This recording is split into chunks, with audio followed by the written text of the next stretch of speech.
Olá, este é o Chão e Paz, o seu programa do bem.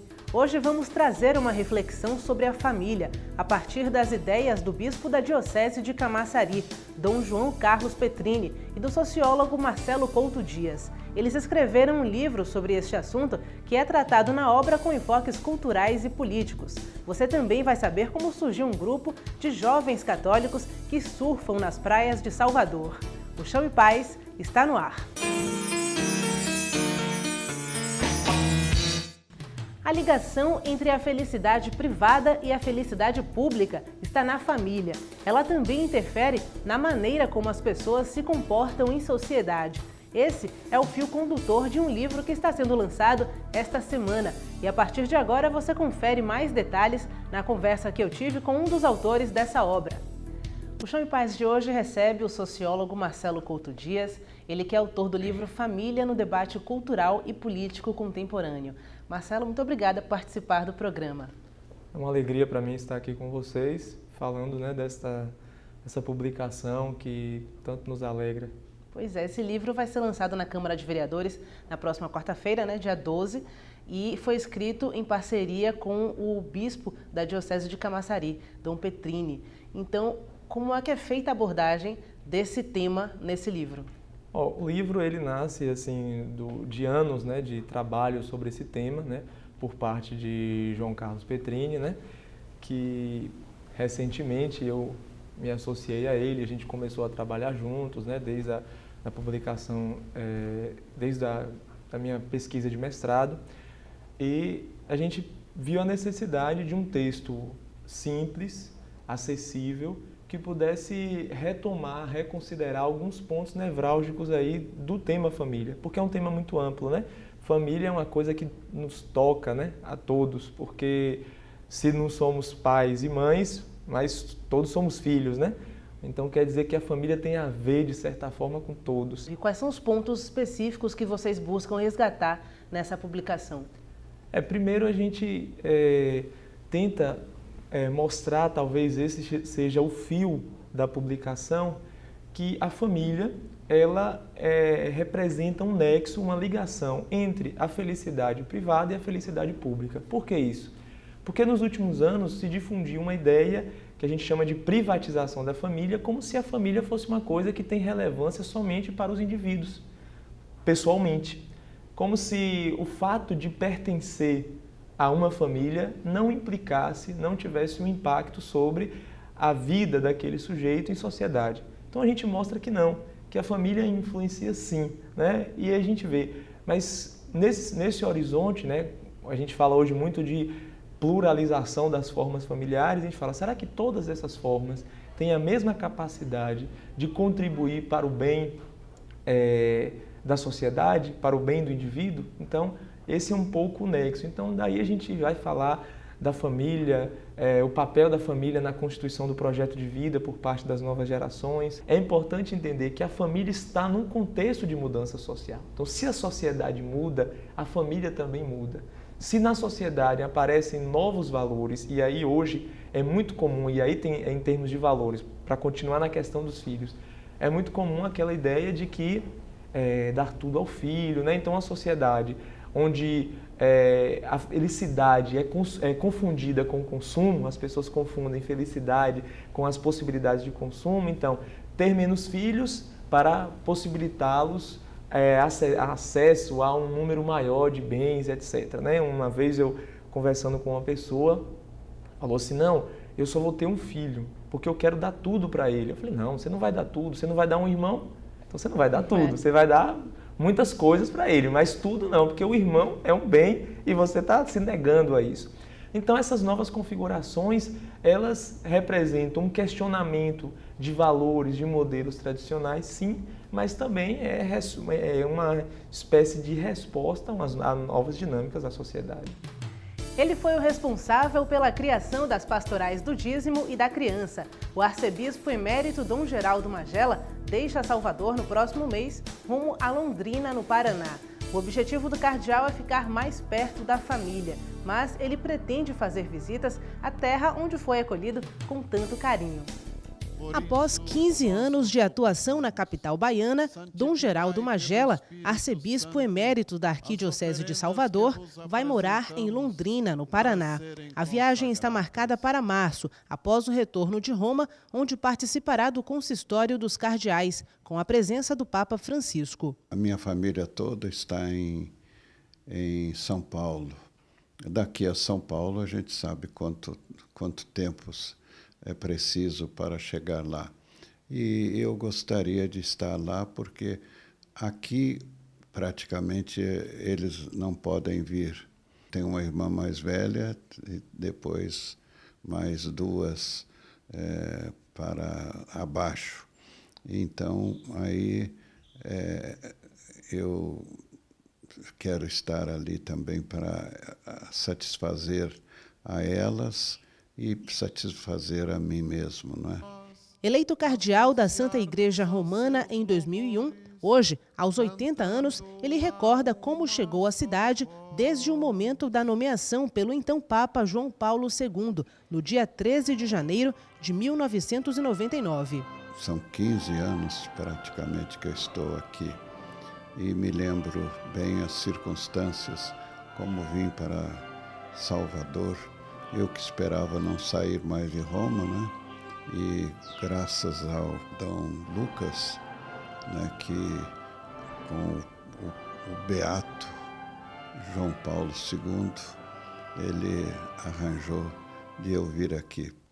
Gostei muito do povo e procurei compreender o povo, que é diferente dos outros povos do Brasil. Procurei compreender, procurei estar perto e tudo isto eu me sentia bem quando podia fazer alguma coisa realmente pelo nosso povo. Durante o serviço, a comunidade soteropolitana deixou um legado ainda visível por aqui. Um deles é a Pastoral do Dízimo, criada em 2000, quando as paróquias passaram por um necessário processo de informatização para organizar a gestão financeira. E de lá para cá, a arrecadação das igrejas, através das contribuições dos fiéis, aumentou. Hoje, o crescimento médio do dízimo nas paróquias tem sido de 10% ao ano. Os voluntários destacam o papel de Dom Geraldo na configuração dessa pastoral. Com a pessoa de Dom Geraldo, a vinda dele para a Arquidiocese, de fato a Pastoral do Dízimo foi criada no ano 2000. Todo o nosso trabalho pastoral iniciou com o pastoreio dele aqui na Arquidiocese, com toda uma equipe de coordenação orientada por ele, o que para a Arquidiocese foi fundamental, né? A Arquidiocese, que vivia uma realidade de não ter a Pastoral do Dízimo, de repente se vê com essa pastoral de muita importância nas paróquias, principalmente por causa do trabalho pastoral que as paróquias precisavam desenvolver e que não tinham esse respaldo financeiro que a Pastoral do Dízimo dá. O cardeal também teve papel de destaque na criação da Pastoral da Criança, fundada há 30 anos no Brasil e há 27 na capital baiana, com o objetivo de colocar a igreja na luta para combater a mortalidade infantil. Foi fundamental para que acontecesse o nascimento da Pastoral da Criança. Foram duas pessoas que são, eu digo que são os pais da Pastoral da Criança, né? A doutora Zilda e Dom Geraldo, que os dois trabalharam junto para isso acontecer, para que a Pastoral da Criança virasse realidade. Uma missa será celebrada no dia 15 de março, na Catedral Basílica, no Terreiro de Jesus, para rezar pelos novos caminhos de Dom Geraldo. Mas, desde já, a comunidade transmite a ele os votos de felicidade e bênçãos na nova morada. Leve da Bahia tudo de bom que ele teve aqui, né, que é o amor, o calor dos baianos, e que ele leve isso para lá, para a terra dele, e sempre guarde, né, um pedacinho da Bahia dentro dele. A gente deseja muito que Dom Geraldo continue sendo esse pastor, né, a caridade com fé, que ele sempre pregou e que é o lema dele. Então, que ele continue vivendo isso, né, a caridade e a fé na vida dele, que são marcas da própria pessoa de Dom Geraldo. O cardeal, que guarda com carinho os anos que passou em Salvador, pretende voltar e prefere dizer um até breve para os fiéis daqui. Eu parto, mas se Deus quiser, não é para não voltar, mas para voltar sempre, né? Sempre, porque a minha atenção para Salvador ela não pode ser esquecida. De maneira que eu quero desejar todo o bem, toda a graça de Deus, toda a alegria de viver, de esperança, toda a disposição de fazer o bem. O Chão e Paz faz um breve intervalo. A gente volta já.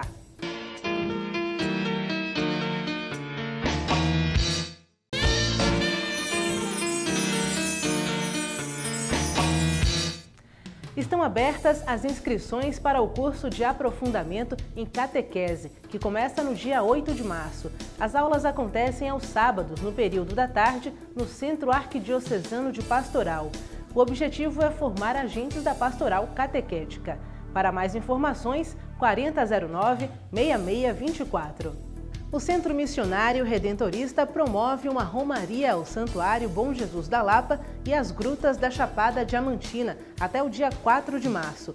Para mais informações, ligue 3328-7461 ou mande sua mensagem para centromissionario@bol.com.br. Se você quer se aprofundar nos temas teologia e espiritualidade, uma boa dica é participar dos encontros da formação missionária, que acontecem às quartas-feiras, das 7 até às 9 da noite, no Centro de Pastoral da Paróquia dos Alagados. Para mais informações, ligue 3314-5087. Experimentar o novo, lidar com situações que fogem do nosso controle. Para o sociólogo Marcelo Couto Dias, esse é um dos aspectos frequentes no cotidiano de uma família e deve ser valorizado. E isso vem também de uma questão financeira, né? Como você tocou na questão do consumo, as pessoas estão mais preocupadas hoje em proporcionar bens materiais e por isso acabam saindo de casa mais tarde para estarem numa condição financeira mais adequada também, né? Como é que você vê isso? Isso tem uma relação também com o novo modelo de família, né?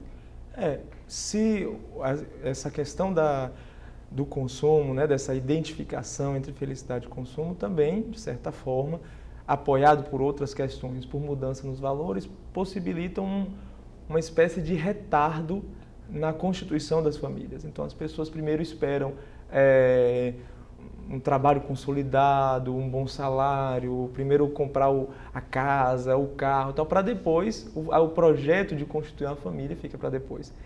Isso também tem a ver com uma crença difusa, né, na sociedade contemporânea, do controle. Eu controlo todas as circunstâncias, né? Então está tudo ali, quando acontecer isso. Isso também desafia a família, porque a família também é sempre um espaço para fazer a experiência do novo, daquilo que foge das nossas possibilidades. Por exemplo, a própria geração de um filho, a gente não gera aquele filho, a gente se abre a ter um filho.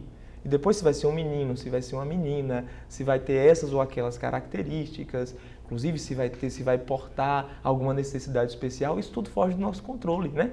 Então, a família exige essa disponibilidade para o novo e para saber que eu não controlo todos os fatores, né? A própria educação dos filhos. Muitas pessoas hoje temem ter os filhos porque têm consciência de que na educação dos filhos, eles não têm garantias. Eles correm um risco. Será que meu filho vai aceitar tudo aquilo que eu comunicar ou ele vai abandonar tudo? Como vai ser? Será que ele vai se empenhar como eu espero que ele se empenhe ou não? Então, essa experiência do risco, do novo, de estar diante de uma circunstância que eu não controlo, que é própria da família, o tempo todo isso acontece, dentro da cultura atual, ela é desafiada, né? Como é que eu posso viver assim numa situação tão instável? Até em termos profissionais, né? As pessoas hoje, quando vai falar do trabalho, a primeira preocupação é a estabilidade. Eu quero um trabalho estável, né? A busca aí pelos concursos públicos, você vai perguntar às pessoas, isso, olha, eu quero estabilidade, ou seja, eu quero não ter preocupação, não correr risco. E a família é um lugar onde a gente corre o risco também, né? Corre o risco de estar sempre diante do novo, né? Do filho, né? De outro filho que aparece muitas vezes num momento que às vezes a gente esperava que não fosse aquele o momento, né? E assim por diante. Então, esse contexto desafia a família. Então, muitas famílias, muitas pessoas temem arriscar-se, né? E essa concepção Tem que implicação na geração que está vindo agora? As novas gerações, elas crescem nesse contexto, né? Então, provavelmente, se elas crescem num contexto onde a família não é o lugar prioritário, em vista do que eu gasto as minhas melhores energias, é possível que as gerações novas também assimilem esse valor, porque as novas gerações são como esponja, né? As crianças, elas assimilam as relações do seu entorno. Então, se a família não é vivida como um bem, como fonte de realização para a pessoa, provavelmente as novas gerações vão crescer também num contexto de certa desvalorização da família. Agora, o que é importante considerar, isso é uma coisa que a gente faz muito no livro, né? Que a gente se esquece de algumas coisas que todos nós fazemos experiência, e por isso que o livro tem uma proposta também de ajudar as pessoas a se compararem com a sua própria experiência. Porque se a gente olhar com seriedade para a nossa experiência de família, a gente vai ver como ela é um recurso, como ela é um bem para nós. E a família continua sendo o espaço prioritário onde a gente faz a experiência de ser acolhido e acolher na totalidade. Porque também na família a gente acolhe o outro assim, né? Então na escola, às vezes o professor fala, quem é esse menino aqui? Esse daqui é o danado, esse é o estudioso. Em casa não, em casa você é o meu filho. Seja o perturbado, seja o estudioso, seja o que não quer levar, é o filho. E é por isso que muitas vezes tem até um conflito, né, da escola com a família por conta disso. Porque enquanto em um lugar é considerado por algumas qualidades ou alguns defeitos, tem um espaço e tem um conjunto de pessoas que me considera na totalidade. Então isso faz a diferença. E isso é um bem para a pessoa. E isso não pode ser perdido. Imagine um grupo de surfistas que antes de entrar no mar se reúne na praia para fazer orações. No próximo bloco você vai saber mais detalhes dessa história. O intervalo é rápido, não saia daí.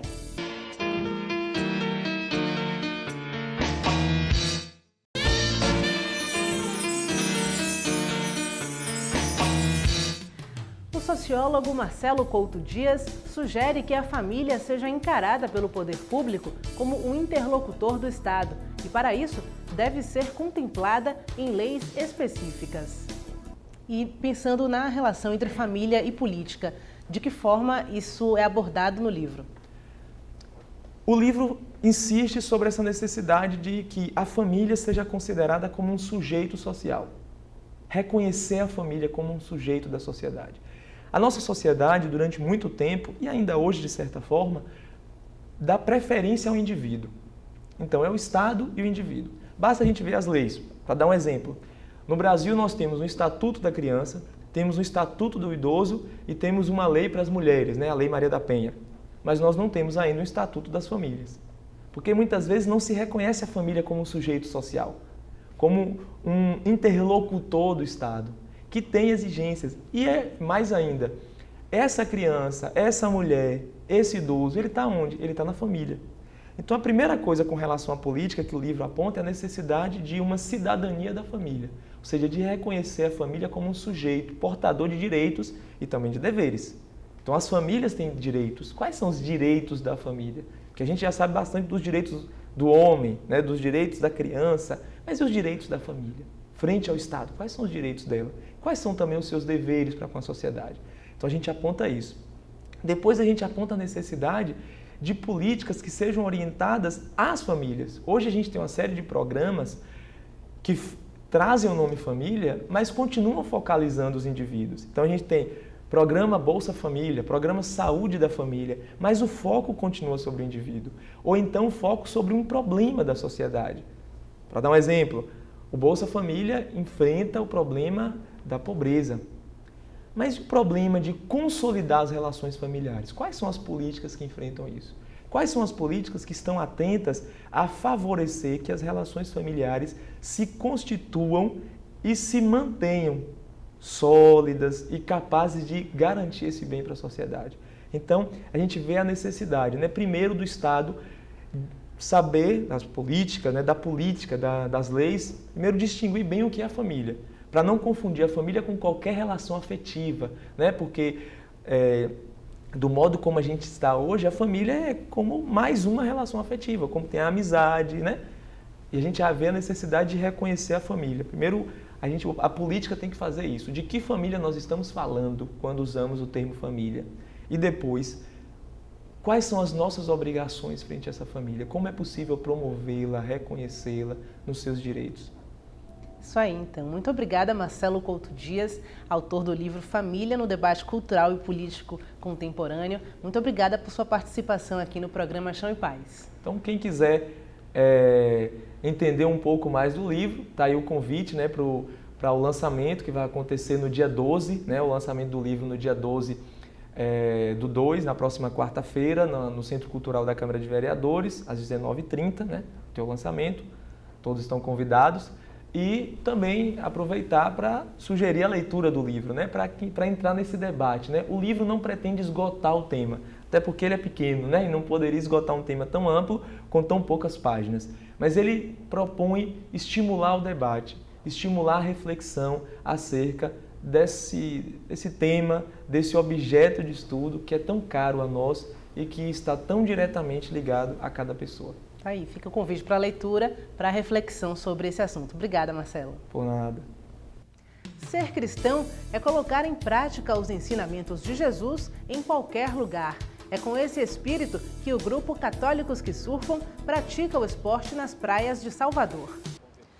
Nascido em Brasília e criado em São Raimundo Nonato, no interior do Piauí, Frei Rogério Soares só conheceu o mar aos 20 anos de idade e o encantamento foi imediato. 10 anos depois, foi convidado pelo administrador Dários Quadros a fazer parte de um projeto que reúne jovens cristãos em torno de um esporte essencialmente ligado a essas águas. Tem o mar como uma expressão de amor de Deus para com a humanidade. Eu sinto a força da misericórdia do Pai por meio das águas. É um lugar que me traz paz, que me traz tranquilidade, que me traz harmonia. Formado por aproximadamente 20 pessoas, com idades entre 16 e 30 anos, o grupo existe desde 2010 e tem como objetivo dar o testemunho de que fé e surf caminham juntos. Por isso, antes de entrar no mar, além de preparar a prancha com todos os detalhes que isso exige, eles também costumam preparar a alma. Obrigado, Senhor, por estarmos aqui. Dai-nos a tua bênção e a graça. Praticando o esporte, estejamos mais perto de ti, teu Filho nosso Senhor. Amém. Tudo isso começou a partir da inspiração de um surfista veterano que decidiu aliar uma antiga paixão àquilo que se tornaria seu novo projeto de vida, no momento em que se converteu. Comecei a ter um diálogo com Deus, aqueles diálogos mentais que a gente tem com Deus, e sentia que Deus, como se Deus me perguntasse: e aí, eu te dei um talento e você está fazendo o que com esse talento que eu te dei? A conexão do grupo Católicos que Surfam com o sagrado vem da vivência religiosa na paróquia Nossa Senhora da Luz, na Pituba, onde Frei Rogério é pároco. Lá, ele dedica a sua profissão de fé e pede a Deus inspiração para cumprir a missão que lhe foi dada. Quando eu descobri a possibilidade de surfar, e isso seria uma ótima oportunidade para atrair os jovens para orar, para rezar, para ir à igreja, então eu não pensei duas vezes.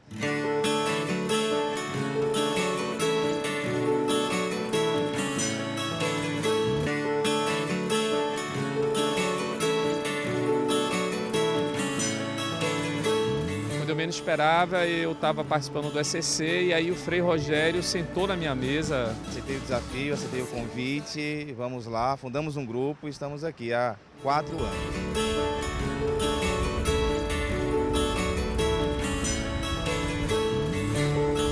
Ele não tinha essa experiência, né? Porque ele é do interior do Piauí.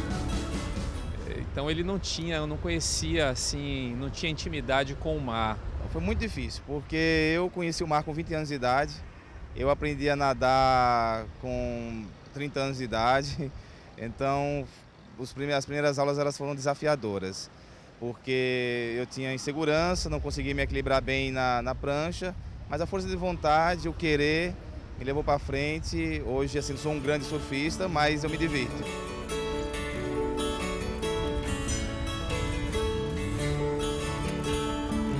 No tempo que sobra entre os compromissos do dia a dia, Frei Rogério costuma ir à praia, geralmente às segundas-feiras, para manter a prática. Eu deveria surfar uma vez por semana, que é o tempo que eu disponho aos sábados. Nem sempre eu consigo, pelos grandes afazeres que o padre tem, mas é uma vez por semana mesmo. Entre uma onda e outra, não é raro ver os católicos que surfam retirando o lixo das areias da praia, minimizando a poluição e sendo exemplo de oração e de respeito à natureza.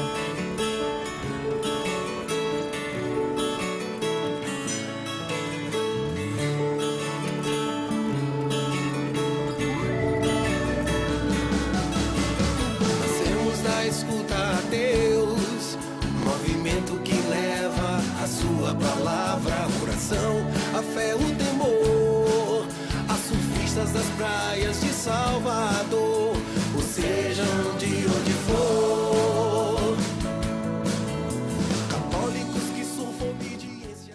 Esse foi o Chão e Paz de hoje. A gente se despede agora, mas você pode manter a sintonia com o programa no portal www.arquidiocesesalvador.org.br. Lá estão disponíveis esta e outras edições, além de notícias sobre a nossa igreja. E o nosso canal de comunicação para você mandar sugestões, dúvidas e comentários é o e-mail chãoepaz@arquidiocesesalvador.org.br. Para você, uma ótima semana. Fique com Deus e até o próximo Chão e Paz.